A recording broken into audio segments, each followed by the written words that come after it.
the celebrity value is perhaps coming to the end of the road for them.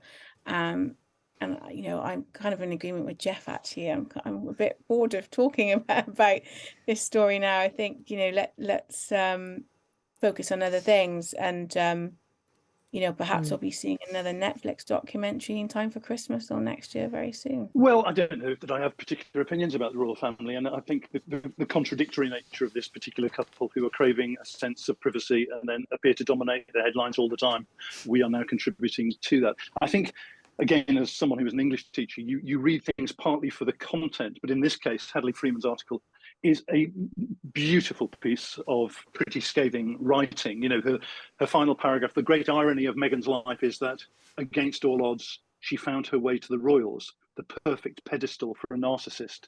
It is an ouch piece, full of the most beautiful, elaborate writing. But frankly, it would be nice to apply that to something which matters a bit more. And I think a lot of the discussion we're having here, whether it's around social media, whether it's around Rishi Sunak and the lack of ambition there, speaks of a need for politicians and royals who can articulate the really big issues which are going to make life better for the majority of people. So it's a fantastic, beautifully written piece, but let's not talk too much about those particular exiles from the royal family. I just wonder, as a teacher, do you think you may not be interested in it, but do you think possibly your pupils are interested in it, in Meghan and Harry and the rest of it?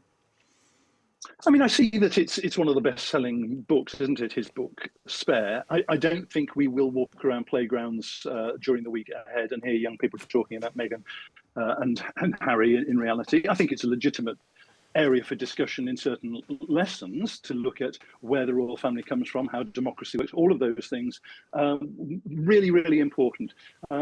Individual children will have their own views, though, of this, and the soap opera nature of it will attract some, and it will, with others, make them feel it's pretty irrelevant, I think. Laura, one of the criticisms of Harry and Meghan has been that they've been unable to make content beyond their own experiences, and even the most interesting people have a finite amount of things that they can say about themselves. So do you think they're going to burn out in the next couple of years in terms of content? I think so. I think perhaps we're seeing that already. There was something I read over the weekend about Harry, I think, is going to be returning to Africa to do a documentary or something on his own. Whether that comes to pass, we'll have to wait and see. But I do kind of think, the celebrity value is perhaps coming to the end of the road for them.